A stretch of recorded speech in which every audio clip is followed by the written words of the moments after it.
Ante todo le agradezco a Carlos Sánchez Berzaín por darme la oportunidad de estar acá. Nunca me la pone fácil. Yo siempre se lo digo, yo muchacho de apenas 25 años poder referirme a presidentes, expresidentes, líderes del exilio cubano a los cuales respeto muchísimo.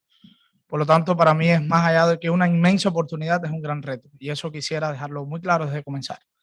El día 11 de septiembre del año 2001, cuando se aprobaba en Lima, Perú, la propiamente Carta Interamericana de Derechos Humanos y específicamente de la OEA, yo tenía 5 años y ya mi país tenía 37 años en dictadura. Dictadura totalitaria, sin partidos políticos, sin ningún espacio a las voces disidentes, a las voces diferentes. Aún en medio de esa realidad han surgido jóvenes como yo, jóvenes que están dentro de la isla dando la pelea, como decimos en buen cubano, por reinstaurar en nuestro país un sistema democrático y sobre todo la libertad y la democracia para todos los cubanos. ¿Qué quiero dejar muy claro con esto? Que la libertad y la democracia, por más allá de que los tiranos la logren bloquear y la logren romper, está intrínsecamente en nuestras vidas. Yo creo que nosotros venimos codificados a ser libres y a vivir en democracia. Yo creo que es muy importante hoy, sobre todo hoy, en una América donde los escenarios no son muy factibles, sobre todo el escenario a corto plazo, a tal vez un largo plazo, donde vemos gobiernos cada día más cómplices, donde vemos organizaciones como el propio CARICOM tan cómplices con estas dictaduras, precisamente vendidos por migajas petroleras. Cuando vemos esto, yo creo que la Carta Interamericana está más vigente hoy que nunca. Y nosotros los jóvenes tenemos la responsabilidad de seguir proclamando la Carta Interamericana como eso, como el baluarte o uno de los baluartes que tiene esta región para defender lo que queremos, que es en la democracia.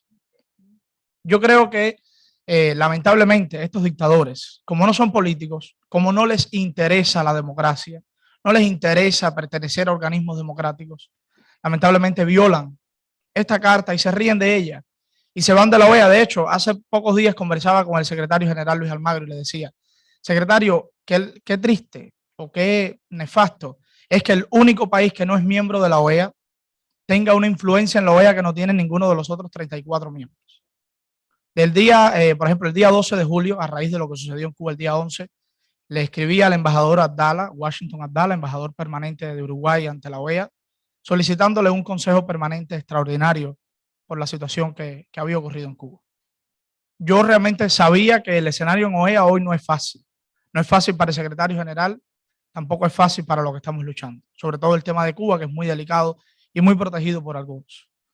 Lamentablemente, el día 22 de julio se concretó lo que aspirábamos o lo que al menos pensábamos que iba a suceder. El CARICOM nos boicoteó prácticamente y no podemos utilizar otro término que boicot, lo que hicieron para prohibirnos el Consejo Permanente sobre Cuba. El término aplazamiento fue el utilizado técnicamente dentro de la OEA, pero sabemos muy claro que el tema de Cuba hoy no está aplazado, sino sencillamente ha sido engavetado como una vez más. Entonces nosotros no podemos permitir, los cubanos, que a pesar de tantos años de lucha, tengamos que estar acá en Miami por tantos años, muchos de ellos tantos años exiliados, nuestro pueblo en la isla pasando tantas necesidades, hoy con centenares de cubanos presos por motivos políticos de conciencia.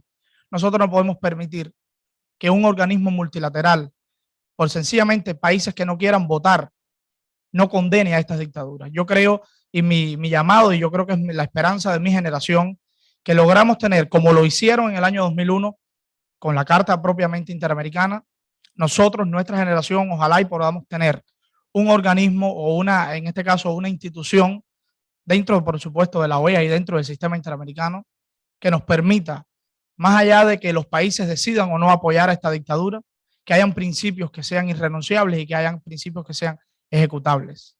Yo creo que la decisión de Cuba y la situación de los derechos humanos en Cuba no necesitaba ser aprobada por la mayoría de los países para llevarlo al Consejo Permanente. Yo creo que los hechos son muy claros con lo que ocurrió en Cuba para estar pensando que haya que llevarlo a votación. En todo caso, lo que había que llevar es a una condena firme como organismo multilateral.